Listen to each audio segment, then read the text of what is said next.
Ini binatang 100 pertanyaan, makhluk yang belum pernah berevolusi sama sekali selama hampir 1 abad. Tapi sekarang, dia malah dapat 50 porsi ekstra daging semur liar. Dia langsung menerkam seekor babi hutan lapis baja tumpul tingkat 3, yang ukurannya puluhan kali lipat. Tuannya, Lin Yuan, sudah kehilangan kemampuan merasakan energi spiritual sejak umur 8 tahun. Dia tak bisa menguatkan tubuhnya seperti orang biasa, dan juga tak bisa membuat kontrak dengan makhluk spiritual tingkat tinggi. 100 tahun lalu, energi spiritual bangkit dan jadi sumber kekuatan utama dunia. Di bawah pengaruhnya, semua makhluk hidup berevolusi dalam 2 arah utama, satu ke arah keganasan primal yang menguatkan tubuh, dan yang lain ke arah mutasi spiritual yang fokus pada serangan berbasis energi. Manusia juga mengembangkan berbagai profesi berbasis roh, tapi semua itu tak berarti apa-apa bagi Lin Yuan. Dia selalu lemah sejak kecil. Meski energi spiritual bisa meningkatkan kehidupan, baginya itu cuma fantasi. Di usia 18, dia punya toko makhluk spiritual kecilnya sendiri, tapi panasnya tak tertahankan, dan tanpa pendingin, bunga lili di depannya tampak siap layu.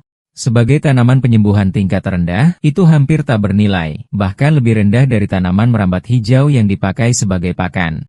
Lagi pula, sedikit yang mau membuang sumber daya untuk roh tingkat rendah, karena yang tingkat lebih tinggi berevolusi jauh lebih mudah.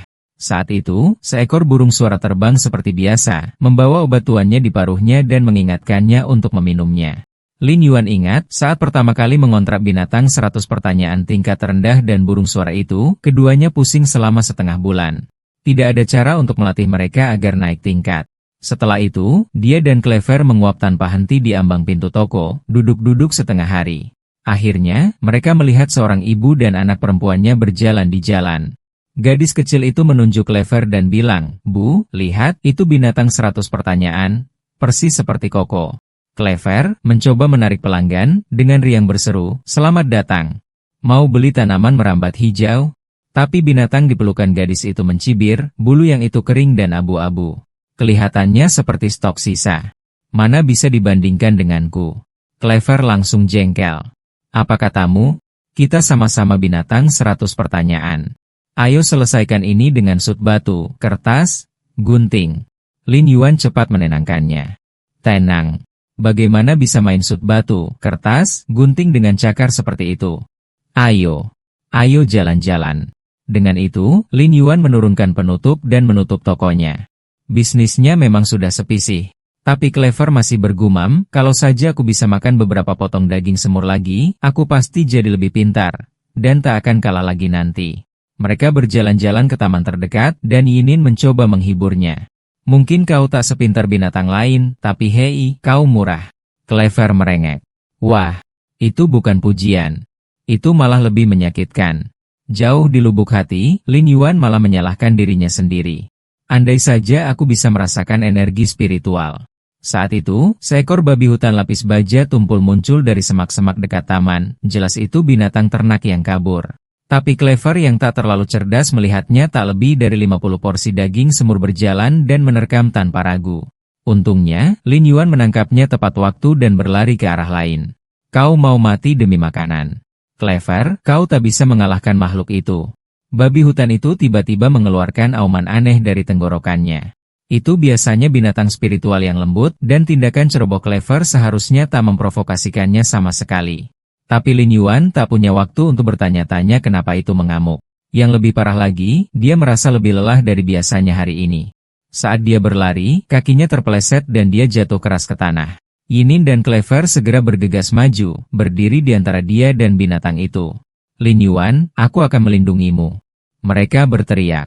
Lin Yuan tahu mereka tak punya kesempatan, memaksa dirinya untuk tetap sadar. "Aku tak bisa pingsan sekarang." Tapi di saat berikutnya, kekuatan misterius menariknya jauh ke dalam lautan spiritualnya. Sebuah suara bergema di telinganya, suara yang sudah diam selama 10 tahun lamanya. Lin Yuan mendongak dan melihat sebuah cincin perunggu besar yang familiar mengambang di udara. "Itu cincin tembaga yang hilang saat aku umur 8. Itu menghilang tepat setelah menyentuh darahku." Saat pikirannya akhirnya tenang, cincin perunggu itu turun perlahan dan terkunci erat di pergelangan tangannya. Cahaya menyilaukan meledak seperti fajar yang menyingsing menembus kegelapan, memperlihatkan gunung-gunung di kejauhan. Pada saat itu, energi spiritual yang tak dirasakan Lin Yuan sejak ia umur 8 tahun akhirnya kembali padanya. Sementara itu, Clever terjebak dalam permainan kejar-kejaran berbahaya dengan babi hutan lapis baja tumpul yang seharusnya jinak. Meski Lin Yuan sudah membangunkan cincin perunggu yang tertidur 10 tahun, dia masih ragu apakah jejak energi samar seperti itu bisa membantu. Tiba-tiba, cincin di pergelangan tangannya menyala dengan cahaya terang benderang. Gelombang energi spiritual mengalir deras ke matanya. Dalam sekejap, dia mendapat kemampuan untuk melihat panel status babi hutan itu. Itu makhluk tingkat 3 biasa, sementara Clever dan Yinin bahkan belum ada tingkatnya. Lin Yuan cepat memprediksi gerakannya. Menghindar ke kanan, Clever. Itu datang dari samping. Benar saja, Clever patuh dan nyaris menghindari serangan, tapi Lin Yuan masih mengerutkan kening. Meski kau menghindar, celahnya terlalu besar. Aku butuh kekuatan lebih kuat kalau kau memang roh kontraku. Cincin perunggu itu tampak menanggapi permohonan tuannya. Cahaya yang memancar darinya cocok sekali dengan cahaya di sekitar Yinin. Tunggu, apa mereka akan berevolusi? Apa ini karena kekuatan cincin itu? Di sisi lain, babi hutan berzirah tumpul itu semakin marah oleh lagu Yinin, kegelisahannya memuncak. Dengan raungan marah, ia membuat Clever dan Yining terpental lebih dari 10 meter. Lin Yuan tahu bahwa meskipun mereka diambang evolusi, jarak antara mereka dan monster tingkat 3 masih terlalu jauh. Saat Clever lari menyelamatkan diri, dia berteriak, monster babi hutan itu terlalu kuat. Dan Yinin tergagap putus asa. Lin Yuan, apa yang harus kita lakukan sekarang? Lin Yuan dengan cepat melihat kelemahan babi hutan berzirah tumpul itu. Yinin, nyanyikan sesuatu yang keras. Cukup tarik perhatiannya. Yinin segera mengeraskan suaranya dan bernyanyi sekuat tenaga. Wajah babi hutan itu meringis kesakitan dan bahkan Lin Yuan, yang sudah mendengar suara itu 100 kali sehari, hanya bisa menutup telinganya tak berdaya. Dalam hitungan detik, seluruh perhatian babi hutan itu beralih sepenuhnya ke Yinin. Saat itu, dia akhirnya mengerti rencana tuannya.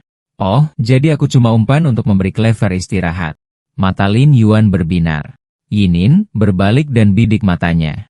Tapi saat Yinin mencoba mengepakkan sayapnya untuk menggunakan skill, dia menyadari tubuhnya tidak mau bergerak. Lin Yuan baru saja mendapatkan kembali indera energi spiritualnya.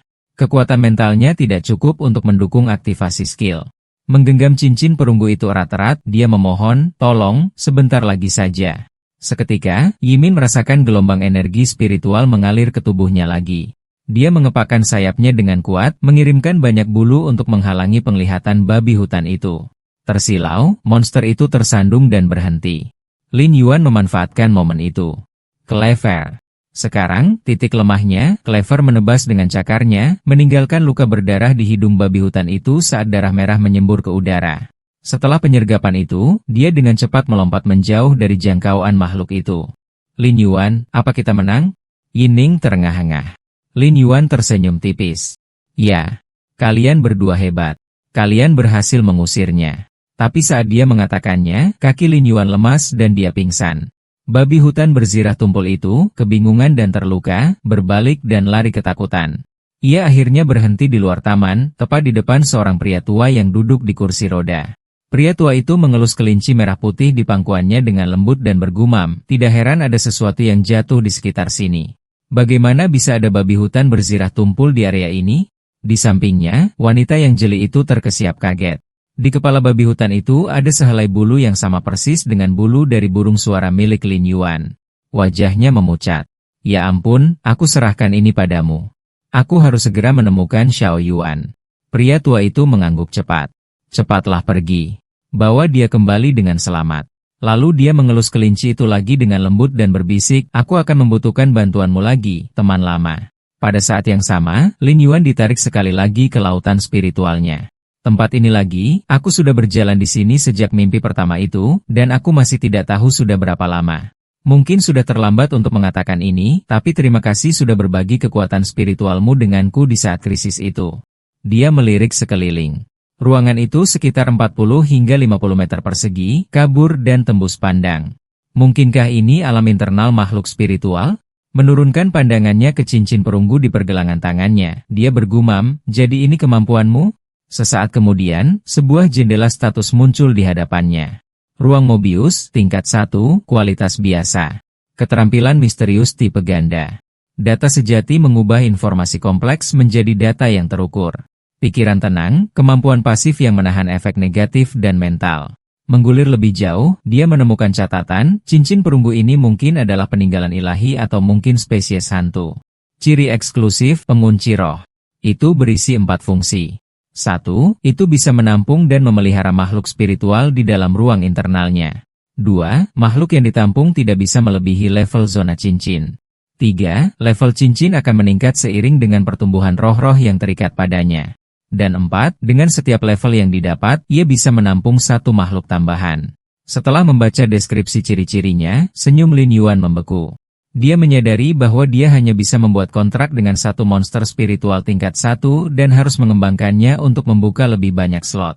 Tapi memelihara roh tingkat rendah sudah menghabiskan banyak sumber daya. Bahkan seorang jutawan bisa bangkrut dalam hitungan hari dan Lin Yuan jauh dari kata kaya. Dia menggelengkan kepalanya dan bergumam pada dirinya sendiri, tetap lebih baik daripada tidak berdaya, setidaknya aku bisa merasakan kekuatan spiritual lagi. Mungkin ini adalah permulaan. Lalu dia samar-samar mendengar suara cemas tetangganya, Bibi Zhang. Dokter, bukankah Anda bilang ini hanya kelelahan mental? Kenapa dia belum bangun setelah berjam-jam ini? Saat Lin Yuan perlahan membuka matanya, dia menemukan Enning dan Clever menyundulkan kepala kecil mereka ke pipinya. Duduk, dia tersenyum lembut dan menepuk mereka perlahan. Jangan khawatir. Aku baik-baik saja. Dokter di pintu akhirnya bisa bernapas lega. Kamu membuat semua orang ketakutan setengah mati. Untuk jaga-jaga, biar saya periksa lagi. Lin Yuan hendak menolak tapi Bibi Zhang segera menyela. Xia Yuan, kamu pingsan hampir 10 jam. Kamu butuh perawatan. Bahkan penyakit kecil bisa jadi serius kalau diabaikan. Paman Li dan Bibi Zhang selalu menjaga kakak beradik itu, tapi Lin Yuan memutuskan masalah kontraknya dengan Mobius harus tetap rahasia untuk saat ini. Itu adalah ikan mas kolam bening, seekor makhluk spiritual yang dikenal menyembuhkan luka mental. Saat memancarkan cahaya hijau lembut, energi mental Lin Yuan langsung pulih sepenuhnya. Dokter terkekeh, sepertinya kamu baik-baik saja. Sebaiknya saya pergi sekarang. Istri saya sudah menunggu untuk makan malam. Tapi tepat setelah dokter pergi, seekor kelinci besar membawa kotak makan siang melompat melewati ambang pintu. Ini makanan spesial yang Paman Li buat untukmu. Kalau kamu tidak menghargainya, jangan dimakan. Bibi Zhang memarahi dengan bercanda. Mendengar nadanya, Lin Yuan tak berani menolak dan patuh membuka kotak makan siang. Namun, matanya segera tertuju pada kelinci besar yang beristirahat di samping kaki Bibi Zhang. Dia berpikir dalam hati, kelinci Paman Li selalu aneh, pendiam, tertutup tidak seperti yang lain yang lincah. Ketika dia mencoba memeriksa panas statusnya, setiap baris hanya tanda tanya, dan itu bahkan tidak diklasifikasikan sebagai kelinci ketakutan. Satu bagian, bidang perdagangan, terkunci di balik 2 lapis tanda tanya. Beberapa hari kemudian, Lin Yuan pergi jogging pagi seperti biasa, tapi bahkan bernapas stabil pun sulit. Sejak saya keluar, saya sudah jogging 1 jam sehari, tapi mungkin itu masih terlalu banyak. Tanpa energi spiritual dan dengan tubuh selemah ini, sepertinya profesi tempur tidak mungkin. Mungkin saya harus fokus pada pekerjaan sipil saja. Tepat saat itu, Bibi Zhang datang mendorong kursi roda Paman Li, pulang dari pasar. Xia Yuan, bangun pagi lagi untuk berolahraga? Dia memanggil dengan ceria. Lin Yuan melenturkan lengannya yang kurus dan tersenyum. Ya. Harus tetap sehat bagaimanapun caranya. Tapi di tengah kalimat, sebuah jendela tiba-tiba muncul di depan matanya melayang di atas kaki Paman Li. Nama, wabah pembusukan tulang asal, cacing tulang mati peringkat, platinum ke atas efek, perpaduan racun biologis dan kutukan spiritual. Cacing tulang mati mengorbankan diri di dalam daging inang untuk membentuk infeksi batang tulang yang sangat korosif. Dan Paman Li berhasil menyegel racun itu sepenuhnya di dalam kakinya sendiri. Itu berarti profesi spiritualnya setidaknya kelas raja, jika tidak lebih tinggi, yang juga menjelaskan mengapa kelincinya mungkin juga sedang dalam pemulihan. Jadi begitu. Paman Li menyembunyikan kekuatan sejati di balik penampilannya yang tenang. Pasangan itu berpamitan dan Bibi Zhang mengingatkannya, Xia Yuan, kalau ada apa-apa, telepon saya. Dan kalau Xiao Qi perlu membayar biaya apapun, jangan coba menanganinya sendirian. Lin Yuan merasa sangat tersentuh. Paman Li selalu menjaganya dan adiknya, dan sekarang dia berharap bisa menyembuhkan luka pria itu untuk membalas kebaikan itu. Kemudian, Lin Yuan kembali ke rumah dengan kelelahan, memutuskan untuk tidak membuka warung hari ini. Tunggu. Semalaman, tanaman merambat hijau itu berevolusi? Kualitas bagus? Kemarin, itu masih tingkat biasa. Mungkinkah energi spiritual saya tidak bocor, tapi diserap oleh roh untuk memicu evolusinya? Kalau begitu saya harus mencobanya lagi. Mari kita tingkatkan kesulitannya. Coba pada tipe penyembuh, lili-lili. Dia menekan telapak tangannya ke tanaman menyalurkan energi melalui tangannya. Dalam beberapa saat, tanaman merambat hijau itu berevolusi menjadi lili-lili tingkat elit dengan 2 keterampilan penyembuhan terbangun. Lili-lili biasa yang sehat saja sudah laku dengan harga bagus, tapi yang elit dengan skill, itu 10 kali lipat keuntungannya. Dengan gembira, dia bergegas ke atas dan membangunkan Clever dan Yenan. Bangun. Kalian harus lihat ini. Clever langsung melompat ke pelukannya.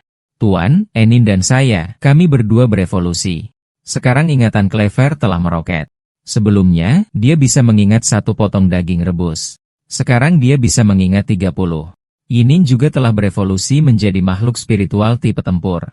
Suara nyanyiannya kini memiliki resonansi yang kuat. Lin Yuan memeluk Clever erat, tertawa terbahak-bahak. Bagus. Akhirnya saya membuka kekuatan ceat saya. Kita akan dapat rezeki nomplok. Yingning berkedip bingung. Kekuatan ceat? Apa maksudnya itu? Tapi Lin Yuan tiba-tiba berhenti, senyumnya memudar. Ini bukan hanya tentang menjadi kaya. Evolusi roh sangat sulit. Hanya sedikit yang bisa berevolusi secara alami. Kebanyakan evolusi roh membutuhkan pencipta untuk menghabiskan tumpukan material langka dan ramuan spiritual hanya untuk mendorong makhluk ke titik puncaknya. Dan bahkan saat itu, evolusi tidak pernah dijamin. Tapi saya melakukannya dengan kekuatan saya sendiri. Tidak. Kalau ini ketahuan, orang-orang akan datang memburuku dari segala arah. Yang terlalu menonjol akan jadi sasaran. Aku belum punya kekuatan untuk melindungi diri. Aku tidak bisa membocorkan rahasia ini. Kalau aku mau pakai kemampuan ini dengan aman, aku harus pelan-pelan, jadi kreator bersertifikat, pakai gelar itu sebagai tameng, dan tetap tidak menonjol. Kalau tidak, itu hanya akan membawa bencana. Saat itu, Clever memanggil, membuatnya kembali ke kenyataan. Lin Yuan, ponselmu berdering, itu Xiaoqi. Lin Yuan tiba-tiba teringat. Hari ini adalah hari adik perempuannya akan mengikat kontrak dengan makhluk roh pertamanya. Dia langsung menjawab. Sudah 2 hari sejak dia terakhir menelepon. Kakak, apakah kamu merasa lebih baik sekarang? Lin Yuan tersenyum. Ya, jauh lebih baik dari sebelumnya. Aku bahkan berpikir untuk membersihkan halaman belakang hari ini. Di ujung telepon sana, Xiaoqi terdiam kaget. Dia tidak menyadari kakaknya sudah banyak berubah. Suaranya bergetar karena khawatir. Kamu bahkan tidak punya energi spiritual. Bagaimana kamu bisa menangani itu? Lupakan halaman belakang. Tunggu sampai aku pulang. Lin Yuan tertawa pelan. Ini cuma bersih-bersih sedikit, tidak ada yang berat. Jangan khawatir. Kakakmu tidak selemah itu lagi.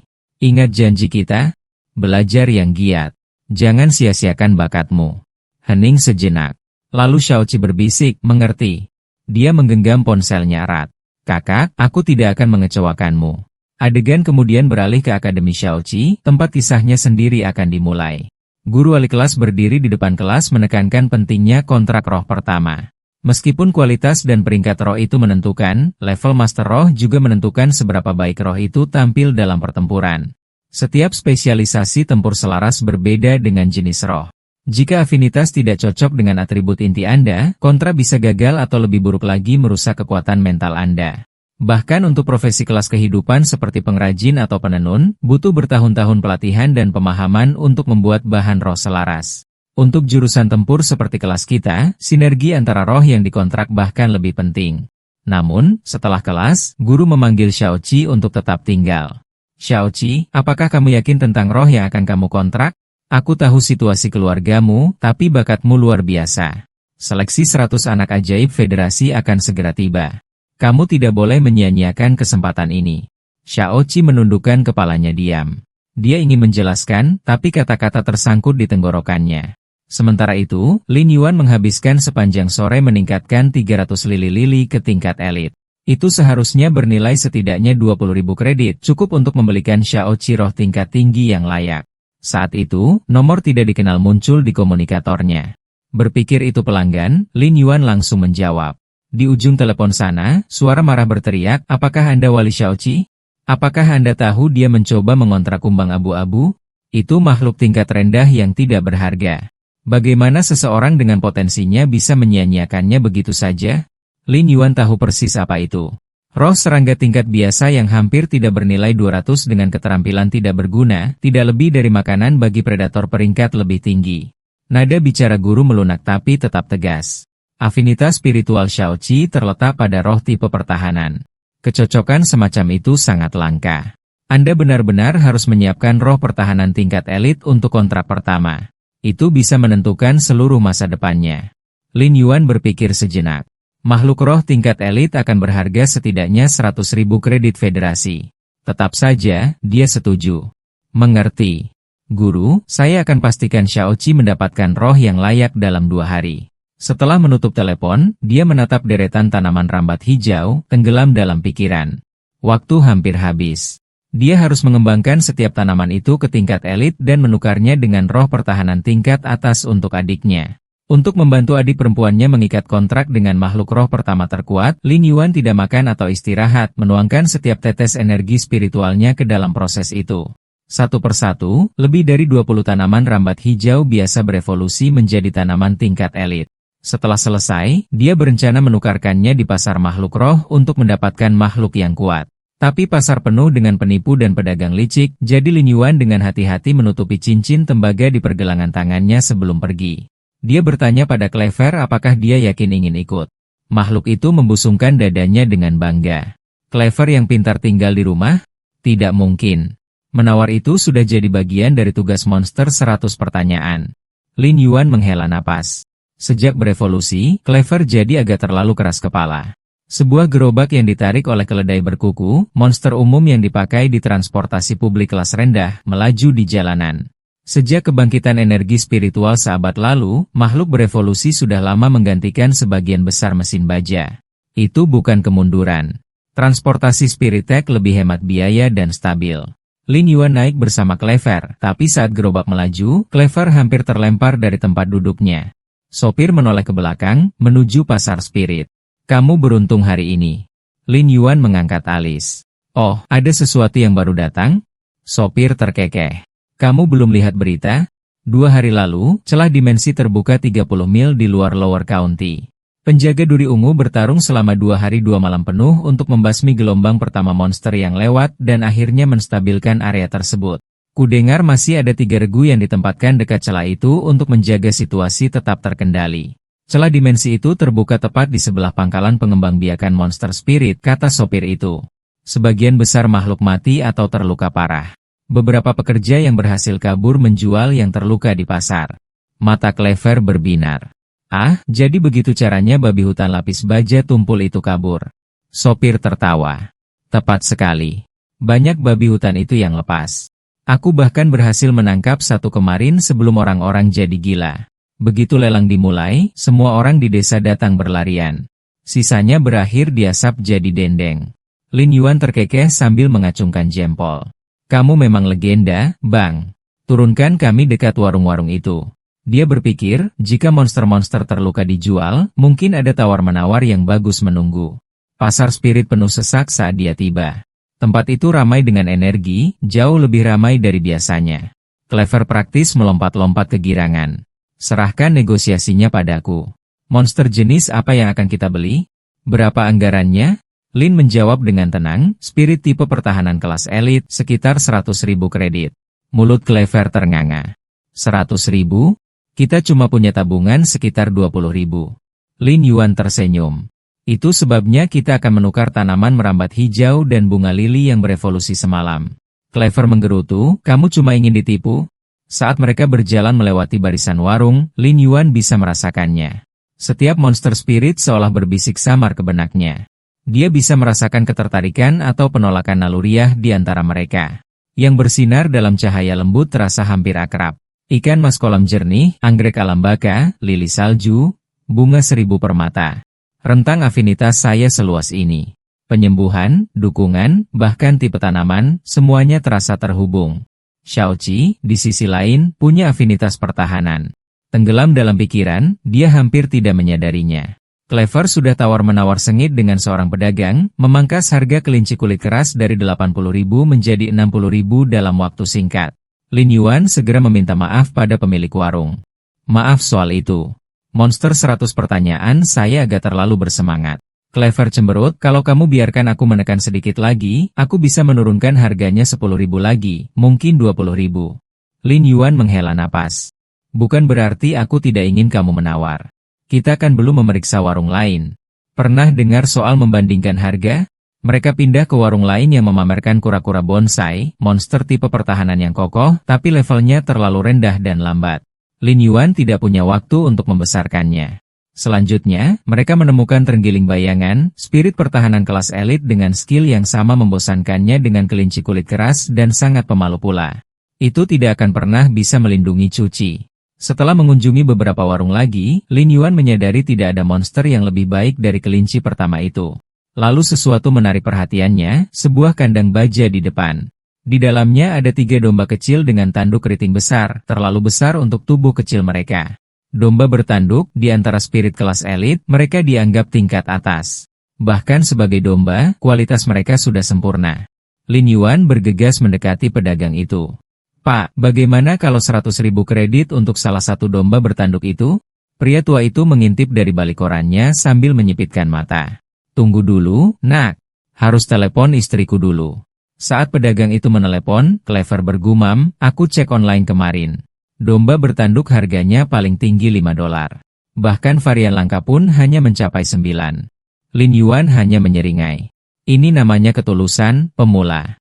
Kamu tidak akan mengerti. Tapi sebelum Lin Yuan selesai bicara, pemilik kios itu mengangkat alis dan berkata, 120.000 koin, tidak kurang sepeser pun. Wajah Lin Yuan menjadi gelap. Ini perampokan di siang bolong, gumamnya. Saat mereka pergi, Lin Yuan menghela napas. Sepertinya tidak ada lagi spirit beast tipe pertahanan yang bagus di sini. Clever mengangguk tak berdaya. Kalau begitu mungkin kita kembali untuk domba bertanduk itu. Jika itu untuk 2 CI, itu sepadan. Saat itu, tukang daging di kios dekat situ berteriak, sudah habis semua. Tidak ada daging lagi hari ini. Beberapa orang di kerumunan mulai berteriak, bukankah masih ada beberapa spirit beast yang terluka di dalam? Sembelih saja sudah. Mata Lin Yuan langsung berbinar. Spirit beast yang terluka? Clever mengerang, tolong bilang kamu tidak berencana membuat semur sekarang. Tukang daging itu mengangkat tangan meminta maaf. Tidak ada penyembelihan hari ini, teman-teman. Maaf kalian menunggu sia-sia. Tapi hey, kalau kalian tertarik, ada 3 beast terluka tersisa di dalam. Ambil satu dan itu untung besar. Kerumunan itu cepat kehilangan minat. Lagi pula, tidak banyak yang mampu membayar seorang konstruktor untuk menyembuhkan spirit beast yang setengah mati. Ketika tukang daging itu melihat Lin Yuan masih berdiri di dekatnya, dia berkata karena kebiasaan, tidak ada daging lagi, nak, dan aku selesai menjualnya untuk selamanya. Lin Yuan bisa tahu pria itu sedang kesal. Dia berbicara dengan lembut, saya tidak di sini untuk daging, Pak. Saya hanya ingin melihat spirit beast itu. Saat dia berbicara, dia diam-diam mengaktifkan skill Mobius. Pikiran tenang, denyut spiritual samar menyebar di sekitar mereka, menenangkan emosi dan secara halus meningkatkan kesan orang lain terhadapnya. Ekspresi pria itu melembut hampir seketika. Tenang, nak. Aku juga tidak setua itu. Panggil saja aku kakak yang. Dia menunjuk ke bagian belakang kios. Ayo. Aku akan tunjukkan padamu. Ada 3 beast terluka tersisa di dalam. Seperti yang kau lihat, kata kakak yang, kedua babi hutan penyembur jaring ini terlihat baik-baik saja dari depan, tapi perut mereka robek. Mungkin mereka hanya punya 2 hari lagi. Lin Yuan memeriksa panel data mereka. Keduanya adalah Elite LV. 10, kualitas sempurna, hanya selangkah lagi dari tingkatan berikutnya. Jika tidak terluka, gumamnya, masing-masing bisa dengan mudah laku 30.000 koin secara online. Pria itu tertawa getir. Bahkan lebih, sebenarnya, bis tipe kendali dan dukungan racun selalu laku mahal. Tapi dengan kondisi mereka, keduanya mungkin hanya dapat $15 kalau kamu beruntung. Lin Yuan tersenyum hangat. Kakak yang, saya ingin membeli keduanya, tapi saya kekurangan kain. Maukah Anda mempertimbangkan pertukaran? Spirit Beast dengan Spirit Beast? Lumen Sky. Nah, sejujurnya, setelah saya selesai mengurus makhluk-makhluk ini, saya berencana untuk memulai pangkalan pembiakan baru. Kembali ke nol. Jadi pertukaran lebah mungkin tidak terlalu membantuku, pikirnya dalam hati. Namun, anak ini punya semangat itu. Membuatmu berharap lagi padahal seharusnya tidak. Bibir Lin melengkung. Pangkalan pembiakan, lalu bagaimana kalau ditukar dengan tanaman merambat hijau elit? Alis kakak yang terangkat. Tanaman merambat hijau elit? Itu langka. Kualitas seperti apa yang kita bicarakan? Lin Yuan menjawab dengan ketenangan percaya diri. Kualitas terbaik. Anda bisa datang dan memeriksanya sendiri jika Anda mau. Kakak yang ragu-ragu, mengelus kulit tebal banteng tanduk batu di sampingnya. Tanaman merambat hijau elit bernilai 2 kali lipat harga pasar akhir-akhir ini. Banteng ini yang terakhir yang saya punya. Saya mencurahkan hati saya untuk membesarkannya. Tapi sekarang, Lin Yuan melirik layar status banteng itu. Matanya membelalak karena kegembiraan. Kakak Yang, berapa harga banteng tanduk batu ini? Dia bertanya, jantungnya berdebar. Itu hampir level epic dan bis tipe pertahanan yang sempurna untuk Cusi. Kakak yang melirik banteng tanduk batu yang tanduknya patah, masih ragu. Kamu yakin, nak? Bis itu hampir mati, tapi Lin Yuan bahkan tidak berkedip. 200.000 kain. Pria itu terdiam kaget. Apa dia punya cara menyembuhkannya, atau dia didukung oleh seorang konstruktor? Tunggu, Yang Minkai bertanya lagi, setengah tak percaya telinganya. Kau serius dengan angka itu? Lin Yuan mengangguk percaya diri. Percayalah padaku, Kak Yang. Sulur hijau ini tidak akan mengecewakanmu. Yang Minkai mengobrak-abrik tasnya lalu menyeringai. Baiklah. Aku pegang janjimu. Karena kau membeli ketiganya, sekalian saja aku tutup toko. Ayo kita lihat sulur hijau milikmu. Untung aku bawa kotak penampung. Kita akan memuat banteng tanduk batu dan babi peludah jaring bersamaan. Kotak penampung itu adalah paten logistik unta, perangkat transportasi canggih yang mengecilkan binatang roh di dalamnya sambil menetralkan beratnya, membuat transportasi aman dan mudah. Clever menatap kagum. Wah, kenapa kau tidak pernah menggunakan salah satunya pada kami? Lin Yuan menghela napas. Karena, jenius, kita tidak pernah cukup kaya untuk membelinya. Sinar biru menyembur keluar dari kotak, membungkus banteng tanduk batu sepenuhnya sebelum menariknya masuk. Wah, Clever terkesiap sambil mengetuk kotak. Benda sebesar itu benar-benar muat di sana. Teknologi sihir memang hebat. Yang Minkai terkekeh.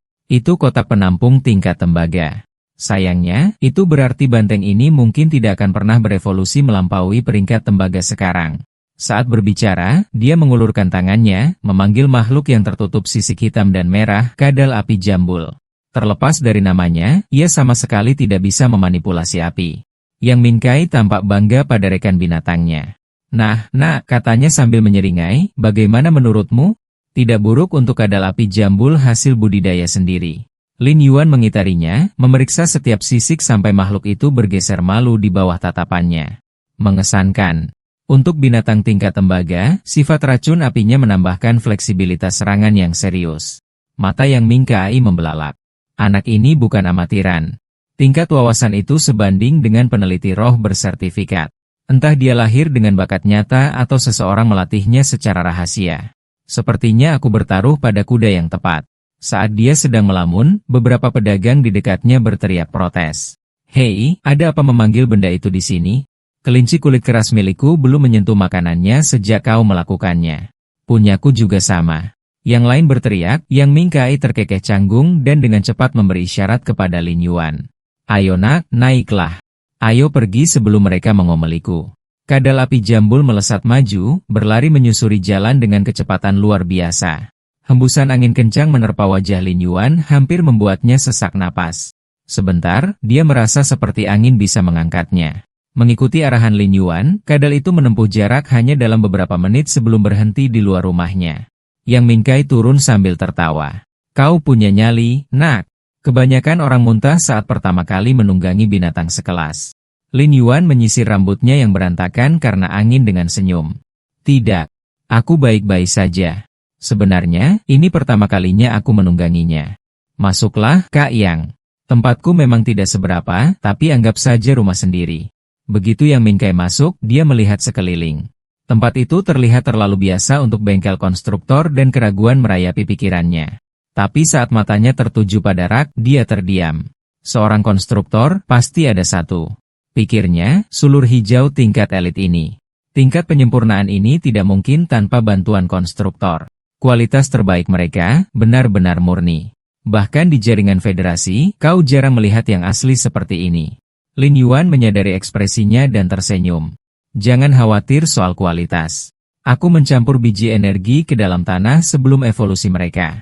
Sistem akarnya sangat padat. Yang Minkai memetik sehelai daun dan mematahkannya. Getah berkilauan dari patahan, kental dan hidup. Dia tidak berbohong.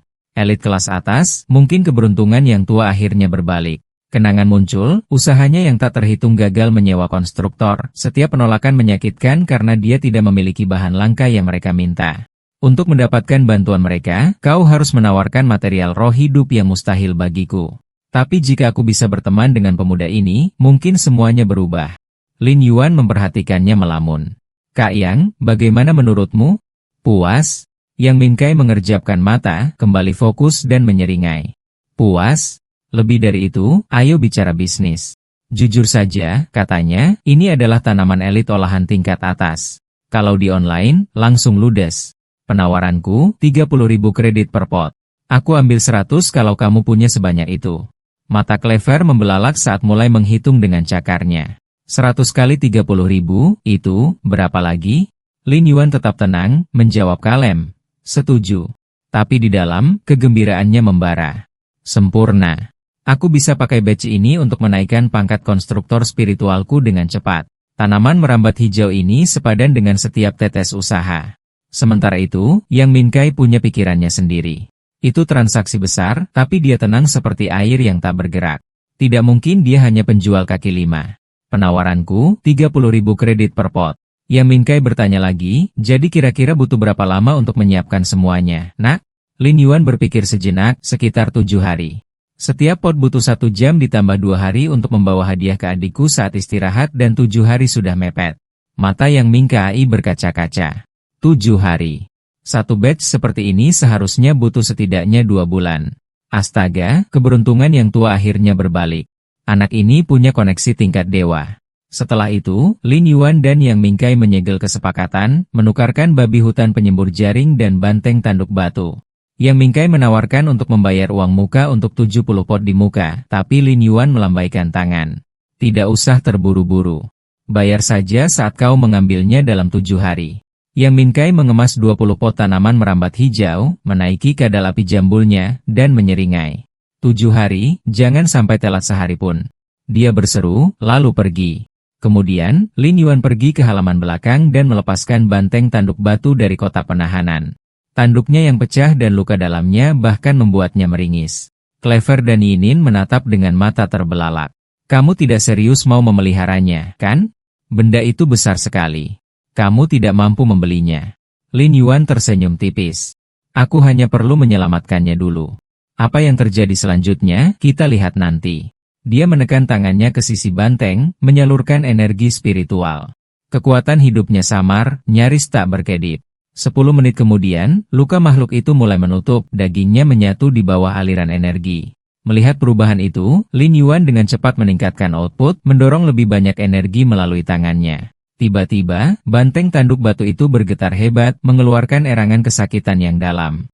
Gelombang kekuatan menghantam kembali ke telapak tangan Lin Yuan, nyaris membuatnya kehilangan keseimbangan.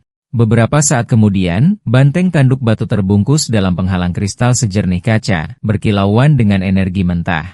Itu adalah tanda evolusi yang maju ke peringkat tembaga. Lin Yuan tidak ragu. Dia menuangkan lebih banyak energi spiritual ke dalamnya, menghantam penghalang itu dengan sekuat tenaga. Setelah setengah jam, retakan tipis akhirnya menyebar di permukaannya. Lalu boom, seluruh penghalang hancur seperti kaca, gelombang kejut dahsyat melempar Clever dan Yinin ke belakang. Lin Yuan segera mengaktifkan data asli, matanya melesat ke panel yang diperbarui. Namanya telah berubah, banteng tanduk batu, sapi tanduk besi. Tanduknya telah terbentuk kembali menjadi senjata melengkung ke depan yang dibuat sempurna untuk menabrak apapun di jalannya. Karena ia telah berevolusi dari kualitas epik, 3 sifat unik muncul di layar. Lin Yuan sedikit mengernyit. 3 pilihan, hanya satu yang bisa diambil. Pikirkan baik-baik. Sifat pertama, track, meningkatkan stamina dan mobilitas, tidak berguna untuk makhluk tipe pertahanan. Yang kedua, sisik tebal menutupi tubuhnya dengan pelat zirah berat, bagus untuk pertahanan, dan sisik kasarnya bahkan bisa menimbulkan kerusakan saat menyerang. Yang terakhir, penyerapan rasa sakit adalah yang paling menarik. Saat menerima kerusakan, ia bisa mengubah sebagian rasa sakit itu menjadi penyembuhan diri. Sebuah tank yang mandiri yang terus bertarung lebih keras semakin sering ia dipukul. Lin Yuan menyeringai, sempurna untuk build perlindungan Xiao Qi. Tanpa ragu, dia memilih penyerapan rasa sakit. Evolusi sapi tanduk besi akhirnya mencapai penyelesaian. Semakin Lin Yuan melihat, semakin dia terkesan. Dengan kombinasi sifat dan keterampilan yang tepat, makhluk itu bisa membentuk siklus umpan balik yang sempurna. Bukan sekadar tank, tapi lebih seperti juggernaut penghantam berat yang terbungkus zirah. Sempurna untuk hewan roh pertama Xiaoqi, pikirnya. Ayo kita lihat siapa yang berani mengganggunya sekarang. Clever memiringkan kepalanya. Masih terasa aneh, sih, seperti Beauty and the Beast. Lin Yuan mengabaikannya. Keselamatan adiknya lebih penting dari penampilan. Lagi pula, dia menyeringai, bukankah kau juga seekor monster? Saat evolusi banteng tanduk besi itu stabil, dia merasakan lonjakan energi spiritual bangkit dalam dirinya. Hubungan itu kini jelas. Semakin tinggi evolusi monster itu, semakin besar umpan balik yang dia dapatkan. Evolusi ini saja hampir menguras habis energinya. Jika seorang konstruktor tingkat atas melakukan ini dengan bantuan bahan surgawi, monster macam apa yang bisa mereka ciptakan? Di dekatnya, Clever mencoba mengangkat banteng tanduk besi itu namun akhirnya bercucuran keringat. Tidak, terlalu berat. Berat sekali. Lin Yuan mengeluarkan ponselnya dan memesan pengiriman udara Ostrich Express. Pengiriman cepat, rute premium. Mata Clever berbinar. Tunggu, pengiriman udara? Apa itu berarti aku juga bisa terbang? Malam segera tiba. Jauh di dalam hutan dekat Mount Shinehall, cahaya bulan berkilauan menembus pepohonan. Seorang wanita berdiri dia memanipulasi wadah kristal melayang di atas telapak tangannya. Dengan siulan lembut, seekor burung merambat melayang sambil membawa bungkusan kecil di paruhnya. Saat dia menjatuhkan 3 set bahan ke dalam mangkuk kristal, isinya mulai berputar dan menyatu dengan cahaya samar yang menakutkan. Aroma herbal samar melayang dari mulut ramuan itu, segar dan renyah seperti bau rumput setelah hujan. Wanita itu mengangkat jari, mengarahkan darah monster platinum ke dalam wadah kristal. Seketika, aromanya berubah tajam, meledak dengan tekanan seolah predator kuno terbangun jauh di dalam hutan. Auranya begitu kuat sehingga bahkan 2 ahli peringkat raja di dekatnya harus mengaktifkan perisai energi pelindung mereka. Jadi, ini kekuatan konstruktor bintang 5. Setelah 1/4 jam, wanita itu, Uaho, akhirnya berhenti dan berkata dengan tenang, "Baiklah, panggil makhluk yang ingin kau evolusikan." Sikong menghela napas lega. Di sampingnya, Ling Xiao terkekeh, sudah kubilang tidak ada yang perlu dikhawatirkan. Sikong dengan cepat melambaikan tangannya, memanggil monster tipe harimau besar. Terima kasih, Nona Uaho. Yang ini akan menjadi subjeknya. Uaho menjentikan pergelangan tangannya lagi. Cairan merah di tangannya menguap menjadi pita aroma yang langsung mengalir ke lubang hidung monster itu. Harimau itu tiba-tiba berguling, meraung kesakitan. Sikong membeku, mengira ada yang salah, tapi nada suara Uaho tetap tenang. Jangan panik. Ini berevolusi menjadi monster kelas legenda. Sekarang, gabungkan kehancuranmu dengannya. Biarkan makhluk itu naik ke tipe mitos. Naik. Dia membungkuk dalam-dalam. Terima kasih, Nona Uaho. Aku akan melayanimu dengan setia melewati api dan kematian. Bahkan saat dia berbicara, aura harimau itu meledak keluar. Evolusi telah selesai. Harimau raksasa itu merasakan kekuatan barunya melonjak di dalam dan meraung ke langit, bangga dan tak terhentikan. Namun, raungan menggelegar itu membangunkan seekor kelinci putih kecil yang sedang tidur di dekatnya. Ia berkedip sekali, tidak terkesan. Seketika, harimau besar itu membeku, gemetar dalam diam, tidak berani mengeluarkan suara lagi. Uaho melirik Sikong. Tidak perlu pengabdian seperti itu. Tapi sistem seleksi konstruktor, itu terlalu kaku. 1 ujian setiap 3 tahun, 1 peringkat pada 1 waktu. Bagaimana bakat sejati bisa muncul dari sana? Sikong ragu. Kalau begitu Nona Uaho, berarti ujian konstruktor tahun ini akan memungkinkan beberapa peringkat sekaligus. Uaho mengangguk dengan tenang, hanya dari peringkat 1 ke peringkat 2. Siapapun yang lulus uji coba pertama dalam 2 jam boleh melewatkan 3 tes kelas kehidupan dan langsung melanjutkan ke evaluasi peringkat 2. Terapkan itu mulai dari kota terlarang. Sikong membungkuk dalam-dalam. Mengerti, Nona? Di samping mereka, penguasa kota Ling Xiao memiringkan kepalanya. Maksudmu ini karena ujian federasi belum menghasilkan konstruktor berbakat akhir-akhir ini? Bahkan menguasai 1 waron saja sudah langka? Uaho menggelengkan kepalanya sambil tersenyum tipis. Tidak, ini masalah pribadi. Jujun dan Chef Lord sudah mengambil murid. Sebagai konstruktor bintang 5, aku tidak bisa membiarkan kedua orang tua itu mendahuluiku. Mata Ling Zhao melebar. Nona Uaho berencana mengambil murid. Suara Uaho menjadi serius. Satu hal lagi, gelombang dimensional semakin dekat. Kota terlarang berada di atas zona celah terpadat. Sebagai penguasa kota, lindungi tanahmu, setiap celah harus dipantau. Kegagalan tidak ditoleransi. Ling Xiao berdiri tegak sambil memberi hormat. Jangan khawatir, Nona. Selama aku berdiri, kota terlarang tidak akan runtuh. Sementara itu, Lin Yuan menunggangi elang bersayap hitamnya, melayang melintasi gunung dan dataran di bawah langit yang diterangi bulan. Pilot melirik, menyadari wajah pucat Lin Yuan. Kamu baik-baik saja, nak? Begitu kita melewati awan, perjalanannya akan lancar. Dia terkekeh. Binatang kecilmu yang bisa bicara itu lincah sekali. Sayang sekali kita kelebihan muatan, kalau tidak aku akan membiarkan Tag ikut. Sejujurnya, kalau Enin tidak menghentikannya, Clever pasti akan bersikeras ikut bagaimanapun caranya. Lin Yuan memaksakan senyum, menahan mualnya. Aku baik-baik saja. Masih ada lain kali. Pilot itu menyeringai. Kita hampir sampai. Lihat ke bawah, tapi jangan panik. Ini salah satu pemandangan terbaik di dekat kota terlarang. Beruntung malam ini bulannya terang. Kalau malam gelap, kamu hampir tidak akan melihat apa-apa, sedikit menghilangkan keajaibannya. Lin Yuan melihat ke bawah, rasa pusingnya memudar saat arah meletakkannya. Kamu benar. Pemandangan ini tiada duanya. Tapi begitu dia mengatakannya, sesuatu bergerak di dalam benaknya. Energi berkumpul, berputar-putar. Apakah ini sebuah rune yang terbentuk? Tidak salah lagi. Ini adalah rune wall pegunungan, simbol ketahanan dan kekuatan. Makhluk yang cocok dengannya biasanya pilot itu menyadari Lin Yuan terdiam. Hei, nak. Kita sudah kembali? Lin Yuan tersentak. Ya, aku baik-baik saja. Kita sudah terbang di atas pegunungan cukup lama. Berapa lama lagi sampai kita tiba di kota Jing? Mungkin sampai pagi, jawab pilot. Kamu tadi kelihatan mabuk udara, jadi aku perlambat. Lin Yuan menutup mulutnya menahan mual. Jangan pedulikan aku, jalankan saja dengan kecepatan penuh. Sementara itu, di Akademi Beastmaster, bel berbunyi tanda kelas usai. Para siswa mulai mengobrol sambil membereskan barang. Bukankah seharusnya kita membuat kontra pertama hari ini? Kenapa kita malah menuju lapangan latihan? Kudengar itu karena seleksi 100 bibit kota Jing. Mereka memajukan semua jadwal untuk menemukan siswa paling berbakat. Ya, temanku di akademi lain baru saja mengirim pesan. Hal yang sama terjadi di sana. Seorang instruktur yang tegas masuk ke aula. Sesi ini akan berfungsi sebagai kelas tempur senior dan latihan lapangan awal kelompok pertempuran tahun pertama. Setelah membuat kontrak, kalian akan bertarung berpasangan yang diundi. Ingat, bermain bersih, jangan sampai ada pukulan mematikan. Seorang gadis gugup menoleh ke temannya, kita melawan siswa tahun ketiga. Chu Xiai, kamu benar-benar akan membuat kontrak dengan kumbang abu-abu itu? Chu Xiai menunduk melihat kumbang abu-abu di telapak tangannya dan mengangguk mantap. Ya, di medan perang, seekor tupai terbang dikejar tanpa henti oleh seekor babi hutan lapis baja. Pertandingan 8, tahun pertama menyerah karena tupai terbang mereka mundur.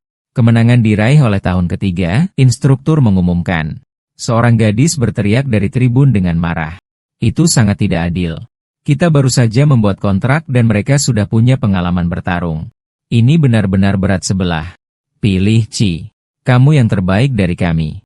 Tunjukkan pada mereka kemampuan kita. Berikutnya, pertandingan 9. Instruktur memanggil. Kedua kontestan. Siap? Seorang anak laki-laki berambut pirang menyeringai sombong. Siap? Bisikan memenuhi kerumunan. Itu Von Lixing. Pamannya bekerja di markas besar Persatuan Konstruktor.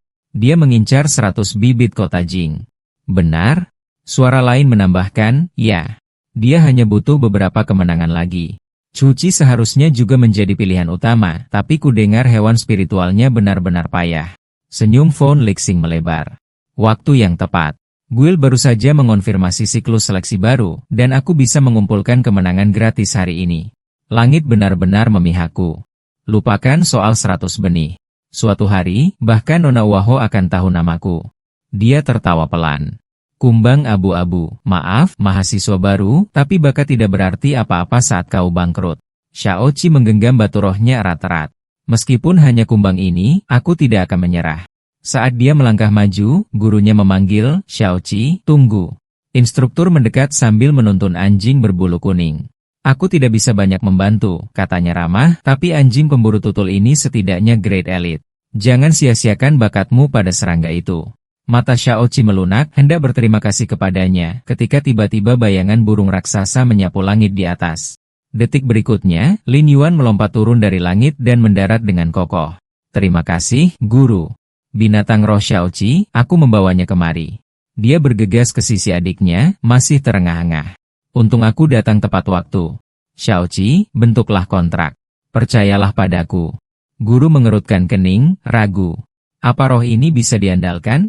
Jika tidak, kau masih bisa mencoba anjing pemburu tutul, meskipun agak bandel. Feng Lixing mencemooh, melipat tangannya. Oh, sudahlah. Tidak peduli apa yang kau pilih, kumbang abu-abu, anjing pemburu tutul, atau apapun itu. Tidak ada satupun yang bisa mengalahkan binatang buas milikku, kumbang penguasa kekuatan yang kubesarkan sejak lahir. Instruktur berkeringat dingin. Seekor kumbang penguasa kekuatan? Dengan ukuran sebesar itu sudah peringkat perunggu. Bahkan anjing pemburu tutul pun tidak akan bertahan satu pukulan. Xiaoqi melihat kotak di tangan kakaknya, matanya melebar. Kakak, ini kotak penahanan peringkat perunggu. Dari mana kau dapat uang? Jangan bilang kau menjual toko. Lin Yuan tersenyum lembut, mengusap kepalanya. Jangan khawatir soal itu, Xiaoqi. Fokus pada apa yang ada di depanmu. Aku tahu kau bisa melakukannya. Baik, kakak. Aku akan baik-baik saja. Xiaoqi menarik napas dalam-dalam dan membuka kunci kotak itu. Suaranya sedikit bergetar, tapi matanya tegas. Aku tidak akan membiarkan usahamu sia-sia. Sebuah sigil bercahaya menyala di bawah kakinya. Ritual kontrak telah dimulai. Badak bertanduk besi raksasa muncul di belakang Xiaoqi, kulit metaliknya berkilauan di bawah sinar matahari. Feng Lixing terkekeh, jelas tidak terkesan. Pintu masuknya mencolok, itu kuakui, tapi kau tidak tahu seberapa penting pengalaman bertarung. Sayang sekali kau membuang kekayaan keluargamu pada sapi kebesaran itu. Xiaoqi mengangkat tangannya, matanya tajam. Kita lihat siapa yang mengasihani siapa. Badak bertanduk besi, tanduk batu. Mata instruktur melebar. Badak bertanduk besi peringkat perunggu dan keturunan murni pula. Di antara binatang buas tipe pertahanan, itu adalah yang terbaik. Tanduk itu saja bernilai 700.000 kredit. Lin Yuan menghela napas pelan dari pinggir. Guru, mungkin jangan memberi harga pada segalanya. Dengan dentuman memekakan telinga, tanduk badak itu menghantam cangkang lapis baja kumbang penguasa kekuatan. Feng Lixing menyeringai, terlalu naif. Tipe pertahanan sepertimu seharusnya tidak menyerang secara langsung. Dia menjentikan jarinya. Sekarang aku akan menunjukkan kekuatan yang sebenarnya. Kumbang penguasa kekuatan, hantaman tanduk. Kumbang itu mengaum dan menerjang, tanduknya yang besar merobek udara dengan kekuatan eksplosif. Xiaoqi mengepalkan tangannya menyalurkan energi roh. Badak bertanduk besi, pertahankan posisimu. Feng mengangkat alis, sedikit terkesan. Tidak buruk. Menggunakan aliran roh sedini ini dalam kontrak, kurasa dia tidak sepenuhnya putus asa. Instruktur menghela napas lega. Itu nyaris saja. Satu pukulan lagi dan dia akan keluar batas. Xiaoqi masih terlalu impulsif, butuh latihan pertarungan sungguhan. Lin Yuan mengerutkan kening. Ada yang tidak beres. Jika Xiaoqi sudah memahami kemampuan badak bertanduk besi tepat setelah membentuk kontrak, maka serangan pembukanya bukanlah tindakan sembrono. Itu adalah penyelidikan taktis. Kumbang penguasa kekuatan mulai mengelilingi badak bertanduk besi, menimbulkan debu saat kerumunan bergumam. Apa yang dilakukannya? Hanya berputar-putar? Rhino besar itu terlalu lambat untuk mengejar. Kok? Feng Lixing mencibir. Dasar bodoh. Binatang tipe penyerang mau apa lagi saat bergerak? Dia menunggu sudut yang pas untuk mendaratkan pukulan mematikan. Dia menyeringai pada Cuci. Gadis kecil, kau bahkan bisa membayangkan apa yang akan menimpamu? Cuci menggigit bibirnya melihat kuku badak tanduk besi itu ambles ke tanah di bawah serangan berulang kumbang itu. Bertahanlah, kumohon. Jangan jatuh sekarang.